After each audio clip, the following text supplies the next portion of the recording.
Being a dad, one of the most honorable things a man can be. You know countless fathers, whether they're good or bad. One thing's for sure, there's a dark side to them.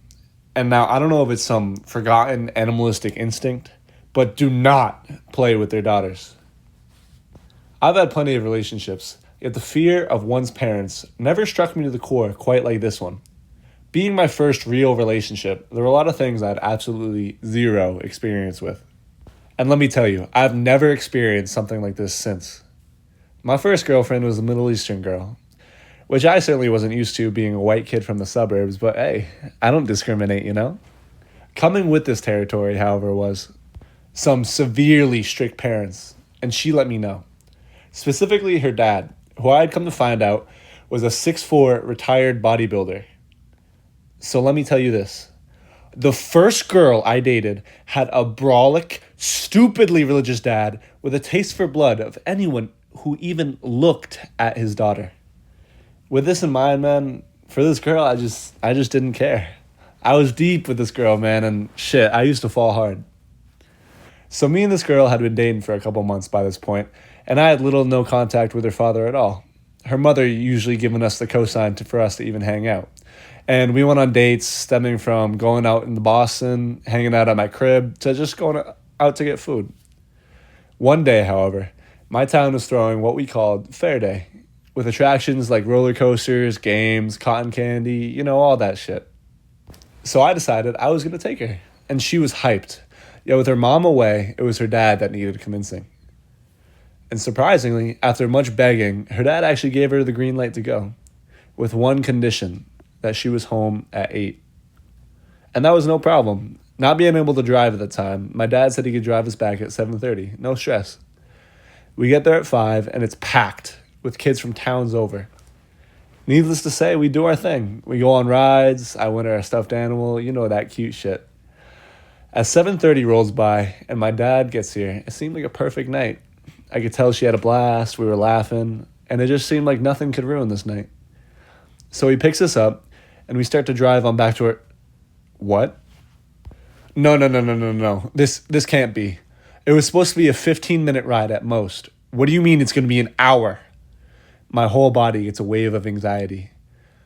He already didn't fuck with me, and she made it known that this curfew was not something to mess with. We get to her house, and it's 30 minutes past curfew. There was a dark fog emanating from the top of her house, crows circling as if waiting to pick up the scraps of a kill. She looked at me and something in her eyes. Expectation. Will I be a man and face her father head on and apologize? Or will I be a coward and sit back on my own? And I caved, man. I just couldn't do it. I dropped her off, gave her a hug, and said goodnight. And as I said goodbye, I saw something leave her. Respect. The respect she had for me up until this point, and while I wasn't much of a man yet, this cemented that I was just a boy. What made things worse was the punishment he decided to give her. It was about late August at this point. He grounded her till next year, forbade me from even seeing her, and took away her phone. I needed my honor back. So I said, fuck it. I'm going to go up there and talk to him myself. So I made the trek. I ended up biking 5 miles to her house just to talk to him. And that's there and back. I finally reached the neighborhood, and that same wave of anxiety hits me. Should I turn back? No, I can't now. Stop being such a little fucking bitch. I finally muster up the courage, and I knock on the door. A shadowy figure glooms over. He opens it. It's him. Towering over me, he says, "What are you doing here?" I take a step back and, hey, I just wanted to talk to you about the other night. I'm Nolan, by the way, and I held out my hand. I made sure to give him a firm grip. Pause. We take a seat outside, and I start to apologize to him. I just want to let you know this was entirely on me. Please don't punish her for this. We talk like that for a few minutes, and I see the hostility start to fade away. He ended up seeing me as a good, genuine kid, someone he could trust with his daughter. So we shake hands, and he'd even say he'd reconsider the punishment and invited me inside. Me and my girl ended up taking a walk just to talk about things when she said something. Yeah, this was great, but I thought you were going to do something the other night. It was too late, man. The respect she had for me hadn't returned. She saw me as I was that night, afraid.